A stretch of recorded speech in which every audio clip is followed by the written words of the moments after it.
alayhi wa sallam. You have to ask yourself, after 1400 years, how is it that the Ummah of Muhammad, all of these people all around the world, believe or follow in a man that they have never seen? That's almost impossible. Because what did Bani Israel tell Musa alayhi salatu wasalam? They had Nabi Musa alayhi salatu wasalam in front of them. They said, look, man, we ain't gonna believe in Allah until you show us Allah in the flesh. Right? That's what they said. Now, look at the characteristics of the Ummah of Muhammad sallallahu alaihi wasallam. We take for granted Muhammad sallallahu alaihi wasallam because we don't understand the purity and the goodness of Ashhadu an la ilaha illallah wa sharika lahu wa ashhadu anna Muhammadan abduhu wa rasuluhu. We don't understand the purity of it. We don't understand the basis of it. So since we don't understand the basis of it, our children do not love it. Because we're still battling with it in ourselves. Look, dear beloved Muslims, in conclusion, you can't expect your children to follow you better in your footsteps if the example of your purity is tainted with dirt. Look, you can't even pray in your house if your house is filthy, correct? If it's not just in your house, filth, dirt, you can't pray. You can't pray in that room until that room becomes clean. And it has no odor of smell. That's why the musalla is supposed to always be clean. And Allah Ta'ala talks about in the Quran those who maintain the house of Allah, what kind of blessings that they get. I got a call yesterday from a brother in Richmond, Virginia. And let's check this out. This is where we're going. There's an Islamic school. There was actually 2 schools in Richmond, Virginia, and they became 1 school. So one of the schools, and I'm not even going to say, but one of the schools was on one side of the town, and the other school was on another side of town. And both of them was accredited schools. Okay, it was accredited schools. These wasn't no mom and pop schools. So when the 2 schools combined, you know, some of the teachers, they doing their job, they walking around, and so they peep some of the children making wudu. So they said, wow, look, we got to do something about this because some of the children don't know how to make wudu. Simple, right? We think about wudu, we think about something simple. So a letter goes out from the administrator of the school saying to the parents, listen, we are going to not only teach, but we are going to start grading the children on how they make wudu. Right? You would think, as a parent, that's a good thing. Okay, maybe I missed something. That should be the first heart. Right? That should be the first heart. I mean, maybe I missed something. That's good. Because you're sending your child to an Islamic school, you're sending your children to Muslims so they can help or continue or support what you're doing in your own house, supposedly. Some of the parents went off. What gives you the right to grade my child on how they make wudu? This is an outrage. Well, you know, I use the good word, because you know we don't use that word, right? Outrage. So it goes on, right?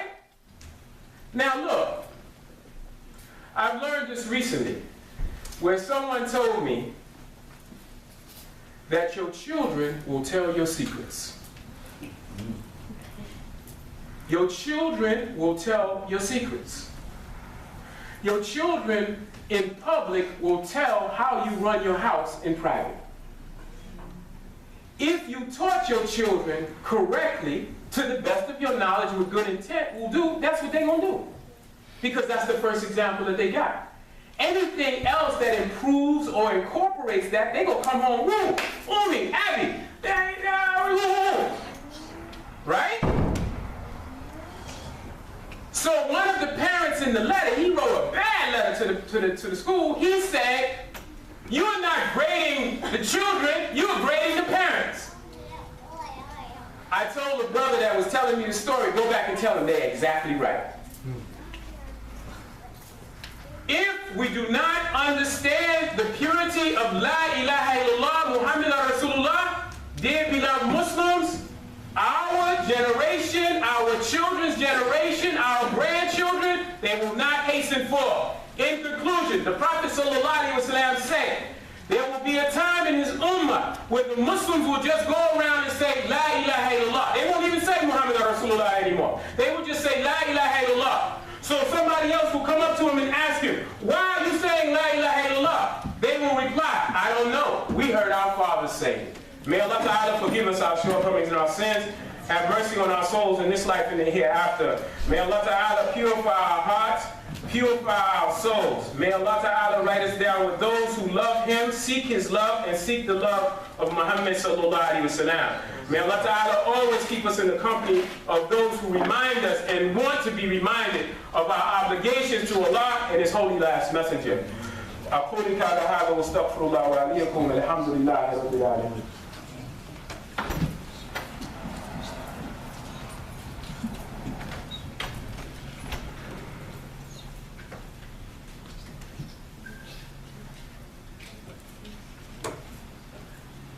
بسم الله الرحمن الرحيم إن الله وملائكته يصلون على النبي يا أيها الذين آمنوا صلوا عليه وسلموا تسليما اللهم صل على سيدنا محمد وعلى آل سيدنا محمد كما صليت على سيدنا إبراهيم وعلى آل سيدنا إبراهيم وبارك على سيدنا محمد وعلى آل سيدنا محمد كما باركت على سيدنا إبراهيم وعلى آل سيدنا إبراهيم في العالمين إنك حميد مجيد.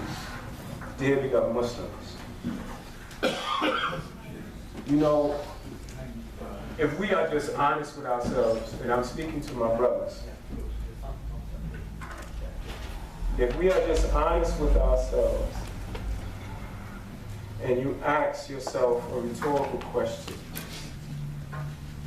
ask yourself, how much do you truly love the Holy Last Messenger Sallallahu Alaihi Wasallam? When you think of Muhammad Sallallahu Alaihi Wasallam, do you think of him as a rahmah from Allah Ta'ala?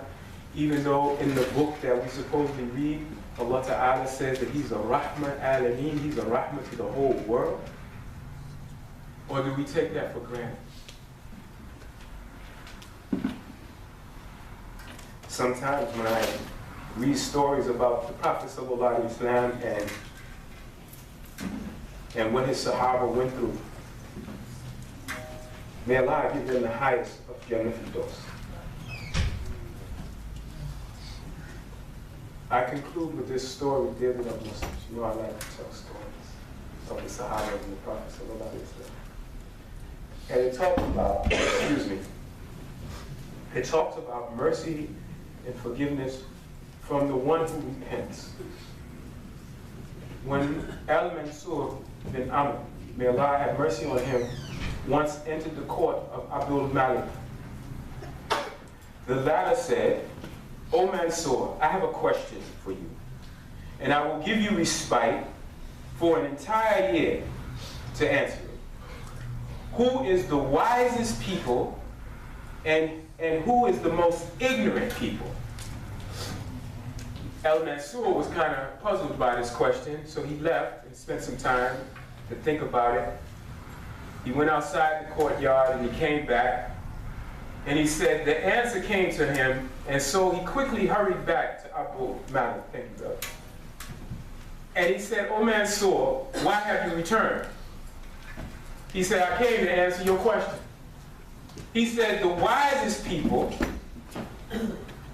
O leader of the believers, is the doer of good deeds, who fears not having his deeds accepted."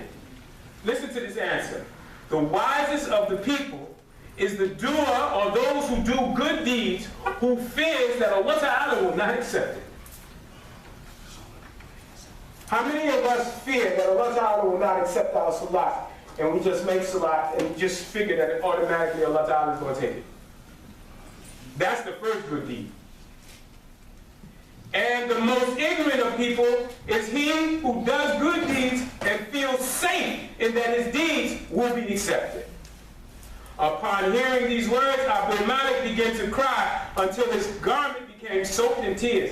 He then said, "You have done well, O Mansur. Now recite a part of the Quran to me, for the Quran is a cure for what is in the breast of men.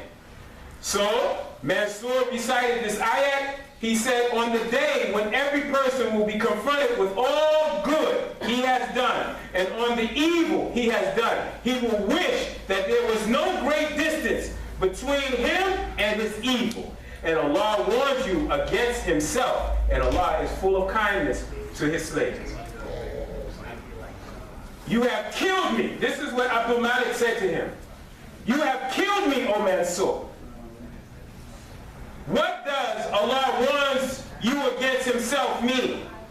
Mansur says it means his punishment. And what is the meaning of every person will be confronted with all the good he has done? Asked Abdul Malik.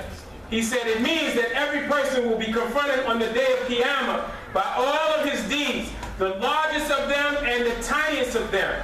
And Allah will not leave out or forget any on that day. Abu Malik then continued to cry until he became overcome by his own crying until he fainted in the courtyard that he was speaking to Mansur about. Dear beloved Muslims, that is the purity of La ilaha illallah Muhammad Rasulullah. That is what we are all seeking, or we should all be seeking, because we have no guarantee. Because we know, sitting here right now, standing in front of you right now, what we did 5 hours ago, or what we didn't do 5 hours ago, or what we did 24 hours ago, or what we did last week. And we did it in a neighborhood where there was no Muslims, so we didn't think we was going to be seen anyway. Dear beloved Muslims, until we have the understanding and the true commitment, because understanding is not a prerequisite to commit yourself to Allah and His holy last messenger, sallallahu alaihi wasallam. It does not take total understanding. It takes good intentions. It takes faith. It takes iman. It takes belief that Allah is Allah and Muhammad sallallahu alaihi wasallam is Muhammad sallallahu alaihi wasallam. I ask Allah Ta'ala to forgive us. Because the Ummah, Muhammad is hurting. And we are being wiped out by our enemies because of our own hands. And this is another sign of the Holy Last Messenger, sallallahu alaihi wasallam. He said in the last days, your enemies will become your leaders, and they will spank you like children.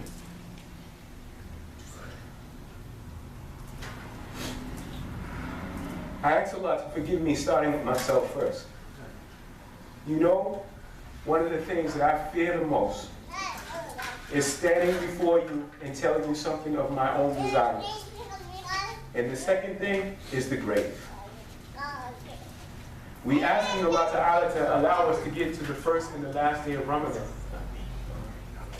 We are begging Allah Ta'ala, because how many more opportunities are we going to get in this life to allow all of our past sins to be forgiven? How many more opportunities? And how many more opportunities that Allah Ta'ala is going to give us and we squander it? If we be honest with ourselves, it's going to be many, because we squander Muhammad sallallahu alaihi wasallam and his sunnah. We squander it. Because we make excuses when the Holy Last Messenger sallallahu alaihi wasallam gives us nasiha to do this or that. May Allah Ta'ala forgive us all. Dear beloved Muslims, I know y'all got to go, so I'm going to say this right now so I don't hold anybody up. I ask Allah Ta'ala to forgive me for anything that I've said that offended, anything that you have gained as a benefit. May Allah Ta'ala reward you for using it as a benefit. You know, we need volunteers, dear beloved Muslims, to help in cleaning up the masjid for Ramadan, inshallah. And those of you, and we need committed people. We don't need fly-by-night people that's going to come one day and don't come back. You know, because during the month of Ramadan, we have iftar here every night, and we set up tables, and we need people to clean up. And those who are interested in that, please, either see myself or see Brother Amin, and commit, because, you know, one of the biggest things before even giving dawah is to feed people. That's the sunnah of the Prophet sallallahu alaihi wasallam. So, we need people, and we need brothers to help Brother Amin to keep the masjid clean, especially the bathrooms. We're going to have guests coming to the house of Allah. And the guests that come to the house of Allah, just like if you want guests to come to your house, you know good and well brothers, we can't bring no brothers up to our house and we without our wife's permission and that house ain't clean. It can just be a tissue on the table. If you don't give up time to get the tissue off the table, you in trouble. So we need people to come and clean the house of Allah and help Brother Amin during the month of Ramadan. And we're going to have a masjid cleanup on the 21st. That is Sunday after next. No, 3 Sundays from now. We're going to have, we're going to go through the whole masjid and clean it up. Again, see Brother Amin. Just as a reminder, we have sister classes on Saturday at 10 o'clock. We have Back to Basics, Islam 101 Saturday after Dhuhr. Children and adult Arabic classes on Sunday, right? Family night this month is going to be on the 20th. Lastly, also on the 13th of this month, dear beloved Muslims, you know that it's Muslim Unity Day. For those of you that want to go to the amusement park, you know, I know some of y'all probably don't wore it out, but some of us have not. And I think the Imam is going to get on one of the roller coasters, so whoever want to join me on one and hear me scream like a girl, I'll do it. But dear beloved Muslim, as a reminder to you and a reminder to myself, remember that Allah Ta'ala is the keeper and the watcher of our souls night and day, and that Allah Ta'ala has us in the grave. And in that grave, we either going to be shown the darkness of the hellfire or the brightness of Jannah. Which one do we want? And whatever one that we want, if I know everybody in here going to say Jannah, then let us purify. لا إله إلا الله وشريك له وأشهد أن محمدا عبده ورسوله صلى الله عليه وسلم. قد قامت الصلاة. الله أكبر الله أكبر أشهد أن لا إله إلا الله وأشهد أن محمدا رسول الله. حي على الصلاة حي على الصلاة وقامت الصلاة وقامت الصلاة. الله أكبر الله أكبر لا إله إلا الله لا إله إلا الله محمد رسول الله صلى الله عليه وسلم. Dear brothers, tighten your reins. Do not allow the shaitan to come between you. Ask Allah Ta'ala to accept this prayer as though it may be our last. Sisters, make sure that you are covered properly.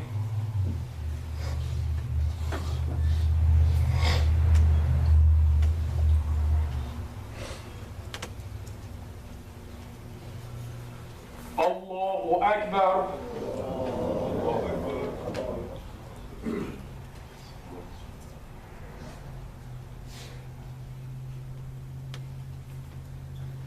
بسم الله الرحمن الرحيم الحمد لله رب العالمين الرحمن الرحيم مالك يوم الدين إياك نعبد وإياك نستعين اهدنا الصراط المستقيم صراط الذين أنعمت عليهم غير المغضوب عليهم ولا الضالين.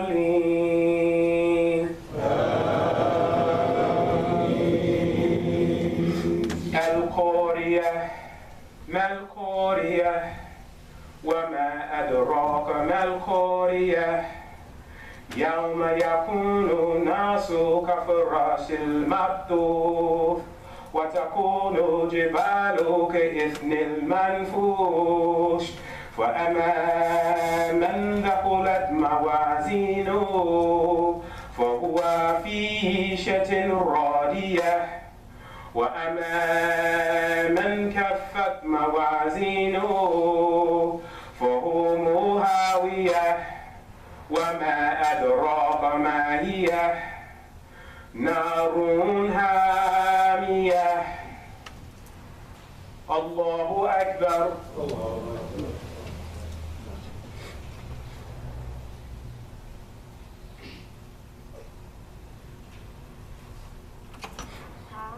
سمع الله لمن حمده. الله أكبر.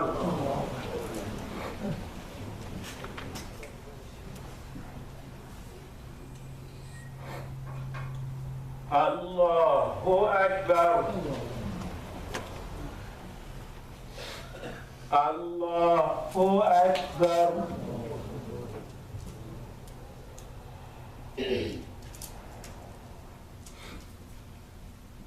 الله أكبر. you know,